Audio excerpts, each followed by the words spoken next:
Welcome back, Non-Western Art Appreciation class. I hope you're doing fantastically well. Today we're going to continue on our way and finish off Oceania, talk a little bit about Australia and the Aborigine culture that actually happens to be there. As we start off today, as I mentioned last time, one of the things that I want to do is make sure that we look at how different cultures have interpreted Polynesian culture, Oceanic culture. So today we're going to evaluate how Disney reconstruction of Oceanic culture, from the pool at the Polynesian village to the Polynesian kind of bungalow resorts to the actual men's meeting house that is the hotel. Disney's It's a Small World, using various aspects over here, including the tiki culture and the enchanted tiki room. We've seen a number of clips from Moana. So what I want you to do is kind of consider all the different elements. If you've never seen the enchanted tiki room, here's an overview of that as well if you've never been to Walt Disney World.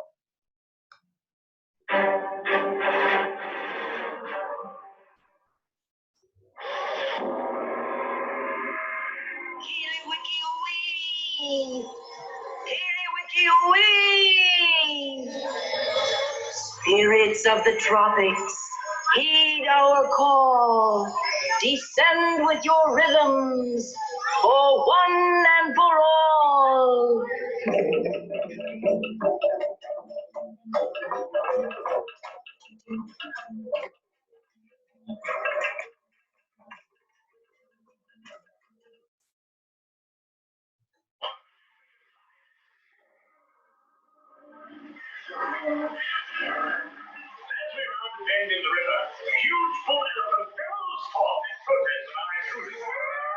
This is all the exterior before you get in. Note the artwork and what it's made of, the accumulation, the bird sounds that are used.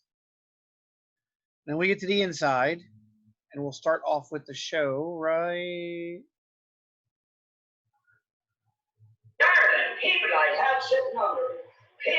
So you're sitting underneath the birds if you've never been there before. You have birds with different accents for the different colonial powers later on.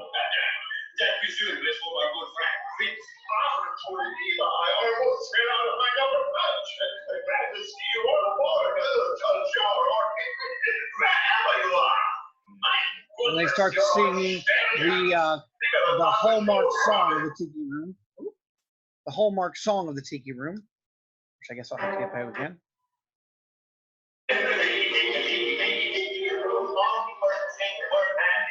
So remember, this is meant to be a men's ceremonial meeting house.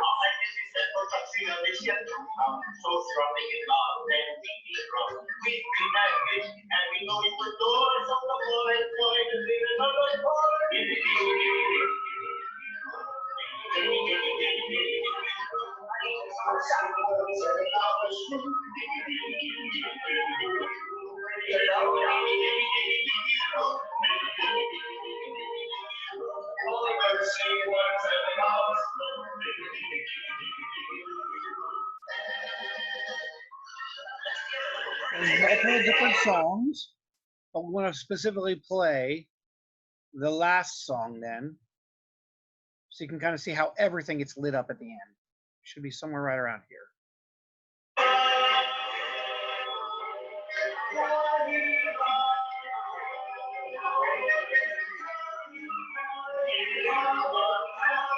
Note in the Hawaiian language.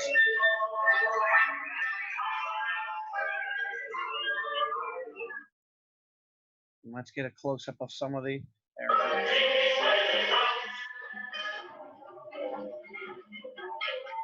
There's our drumming that we heard inside this men's meeting house.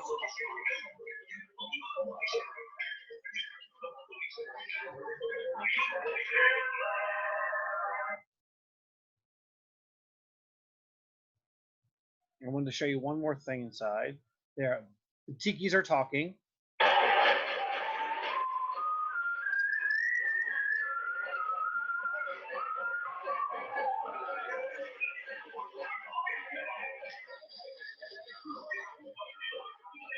There's the tikis themselves.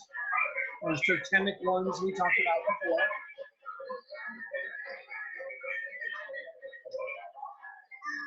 We saw those in the Maori Marae. So the question for you is, how is Disney done in terms of kind of creating this a mythic world that shows up? And as Disney, they did invite individuals from Polynesian descent back. So this is Disney's Oceanic Trust Working Group. So this is the working group that I got to work with for Moana, with people from all over different aspects the world, including the two directors that are not, but John Musker and Robert Clements, actually, that worked on it as well. So the question for you is, how well did they do based upon all of these things that we've actually seen from Polynesian culture and what you've now learned from Polynesian culture? And as you do that, I'll let you pause. So we will talk a little about that in class. But the last feature that we want to talk about today is a non-Polynesian, non-oceanic culture, but one of the first cultures that shows up in this part of the world and anywhere in the world. They have the oldest continuously maintained cultural history, which some people will place back at 50,000 years. I'm more comfortable in the 20,000 year range that shows up. They are a hunter-gatherer society, the Aborigines, and they have a reverence for the land and the dream time, both the ancient time of creation and present-day reality. In the Aboriginal worldview, every event leaves a record, and those records are always left in the sand. So here's the creation myth of the Aborigines. You can hear that didgeridoo of background sound. All was darkness in the time before time. The dark land was called Ilba-Litia, and it possessed nothing save an endlessly tall pole. Again, the out of darkness and light here. It stretched from the barren land to the top of the heavens above. At the base of the pole, Ka-Ro-Ra lay in the thick night of sleep. While all around him was deep blackness, his dreams were as bright and colorful as the world we know today. He was dreaming of bandicoots, and that the creatures were coming out of his navel, his armpits, his nose, and mouth. Suddenly dawn arose, and Ilba-Linsha was flooded with light for the first time. Ka-Ro-Ra rose from where he had been sleeping. He had been sleeping for a long, long time, and he was tired and hungry. He grabbed 2 bandicoots and cooked them in the hot sun. After he had eaten, he realized he was lonely. The sun covered itself with mist and sunk below the horizon. Ka-Ro-Ra went back to sleep. This time, he dreamed of a bull roar which appeared from his armpit. This turned into a young boy whom he sang to life. By day, father and son hunted for bandicoots. By night, as they slept, the father dreamed of more and more sons. Each morning, he woke up to find twice as many as the night before. By day, Ka-Ro-Ra and all of his sons ate bandicoots and cooked them in the soup. It wasn't long before the land had run out of bandicoots. Ka-Ro-Ra sent his sons further and further out to hunt, but they only returned hungry in the evenings. The bandicoots were gone. One morning, they heard a strange noise and saw a dark animal in a misty light. Thinking it might be a bandicoot, the sons attacked it. I'm no bandicoot. I am Chen-Ted Ama, a man just like yourselves. Now you have made me lame. Chen-Ted Ama was the first of the kangaroos. That evening, all of Ka-Ro-Ra's sons gathered around him. From the hole in the ground where Ka-Ro-Ra slept, there came a flood of honey which engulfed the entire land of Ilba-Linsha. All at once, Ka-Ro-Ra's sons were swept away, along with Chen-Ted Ama the kangaroo. They were all washed underground and out of sight. Ka-Ro-Ra was left standing by the great pole. Ka-Ro-Ra went back to sleep to dream again.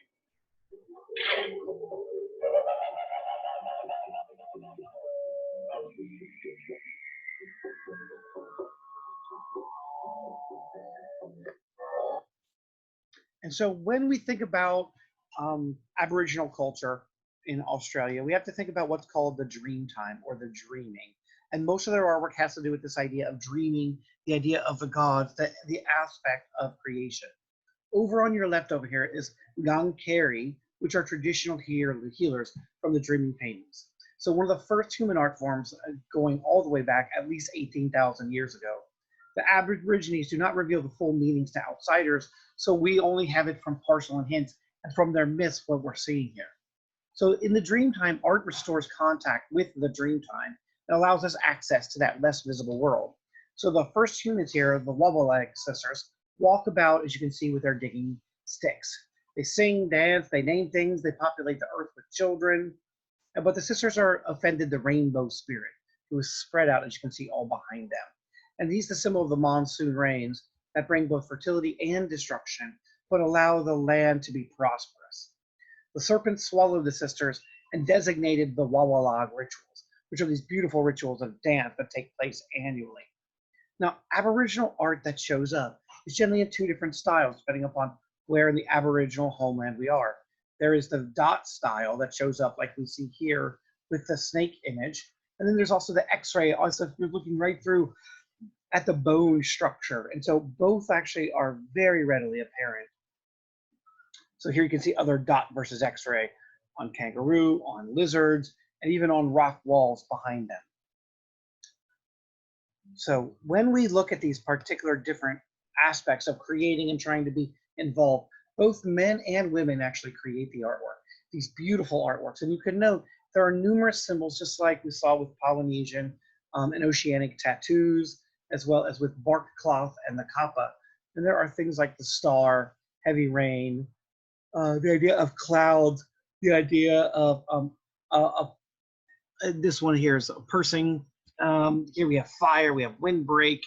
So we have all of these things that show up that also we can't identify, except that we know the symbols themselves and I can identify them and can try to relate them to the Dreamtime, but we don't have the full knowledge. The other thing that they try to do is reproduce the sound of creation. The sound of creation is a didgeridoo, that song that we've heard actually during the ritual. So during the dreaming, the world was featureless but had a flowing creative energy, kind of like the wind, and that's what the didgeridoo, the circular breathing of didgeridoo allows. So the didgeridoo really has only one pitch with different timbres, and so that is, the timbre is the buzzy or the clear sound of the music. It is taboo for women to play the instrument still today, as the creative energy can lead to too much fertility. The woman might have too many children. The performers often add vocalizations, such as humming or growling, to change the sound of the instrument. And so here's what the didgeridoo sounds like while we're talking about it.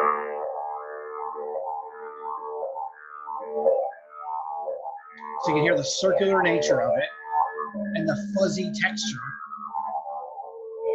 played in these long instruments, often 4 to 6 feet long. So this is very similar to the Buddhist sound of that we talked about earlier, with that energy of creation.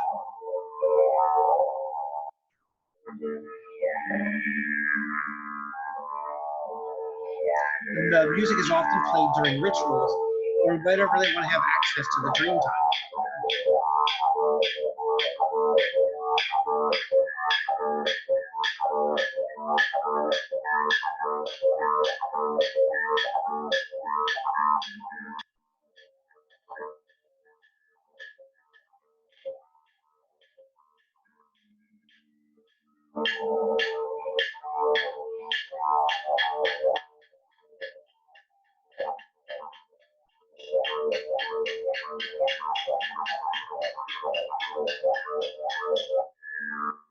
So that's what the sound of dream time is. So as we listen to the music and think through this process, I'm going to lower the volume ever so slightly. The Aboriginal Memorial was done by Paddy the Talgoon in 1988. It's created by 43 Aboriginal artists. It's about the dreaming. And it really deals with the idea of the repressive colonialism. The Australian white population, when they came in, really did not treat the Aboriginal culture well. So they violated sacred spaces upon which they depended for their very existence. And in this case, you're supposed to walk in between, you as the viewer, walk in between these ancestral spikes. And each of the logs stands for 2 years of the 200-year history of white prominence in Australia. And the logs also reference the hollow log coffins used in Aboriginal society. So you kind of get lost within the walls of where you are in time and in place. Why? Because you're basically destroying the culture That's what they think is happening to the Aboriginal culture today. The Aborigines was only given the right, the absolute right to have kind of self-determination in the 1980s in an overwhelming vote, but it took till the 1980s to get that vote in, and that's where we currently are. So that will end our aspect of Polynesian culture, Oceanic culture, but also then a little bit within the Aborigines, so we have an idea what the dream time looks like if you ever end up in Australia. Thank you very much and have a wonderful day. Bye.